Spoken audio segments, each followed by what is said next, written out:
ഒരുപാട് നേരം വന്നിട്ടേ ഇല്ല.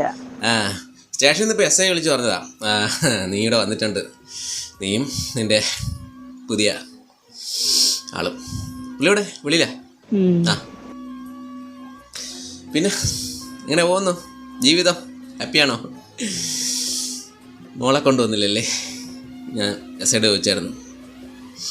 ഞാൻ ഓടി വന്നത് അതിന് വേണ്ടിയായിരുന്നു, എനിക്ക് അവളെ ഒന്ന് കാണാൻ വേണ്ടി. 4 വർഷം മുന്നേ എൻ്റെ അച്ഛനും അമ്മയും മരിച്ചു പോയപ്പോഴും ആരുമില്ലാത്ത സമയത്ത് നീ എൻ്റെ സ്വന്തക്കാരുടെ വീട്ടിൽ ജോലിക്ക് പോയി അവിടെ നിൽക്കുമായിരുന്നു.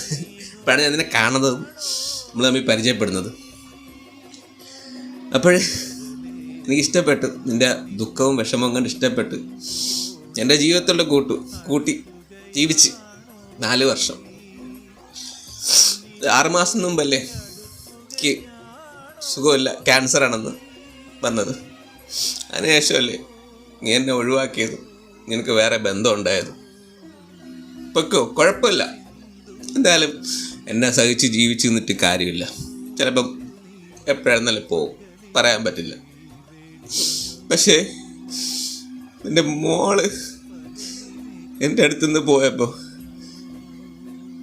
ഞാനേശം ഉറങ്ങിയിട്ടില്ല, പറ്റുന്നില്ല. നിനക്കറിയാവുന്ന ഒരു ദിവസം പോലും അവൾ ഞാൻ അല്ലാതെ ഉറങ്ങത്തില്ല. ഞാനത് തന്നെ അതറിയാഞ്ഞിട്ടാണ്. ചാവുന്നവരെങ്കിലും നിനക്ക് നിന്നൂടായിരുന്ന, ചത്തിട്ട് നീ പോയിക്കൂടായിരുന്ന. ഈ ഒരവസ്ഥയിൽ ശപിക്കത്തൊന്നുമില്ല ഏട്ടേ, ശപിക്കൊന്നുമില്ല. സന്തോഷത്തോടെ ജീവിക്കാൻ ഞാൻ പ്രാർത്ഥിക്കുന്നുള്ളൂ. മോളെ നോക്കിക്കോളാം. അവളെ ഇംഗ്ലീഷ് മീഡിയത്തിൽ അവൾ ഇംഗ്ലീഷ് നല്ലോണം നമുക്കറിയാമല്ലേ, അവൾ ഇംഗ്ലീഷ് പാട്ടൊക്കെ പാടുന്നത് നമ്മൾ കേട്ടിട്ടുണ്ടല്ലേ. ഇംഗ്ലീഷൊക്കെ നല്ലോണം പഠിപ്പിക്കുന്ന കേട്ടോ, നല്ലോണം പഠിക്കുന്ന ആള്. പിന്നെ കാണാതെ തന്നെ അല്ല, അവൾക്കും വിഷമമായിപ്പോ, എനിക്കും വിഷമമായിപ്പോ. കുഴപ്പമില്ല, ഞാൻ നിങ്ങളെ ആരെങ്കിലും പ്രശ്നം ഉണ്ടാക്കാനെന്ന് വന്നതൊന്നും അല്ല കേട്ടോ. മോളെ ഒന്ന് കാണാമെന്ന് പറഞ്ഞു തന്നാ ഞാൻ പോകണം.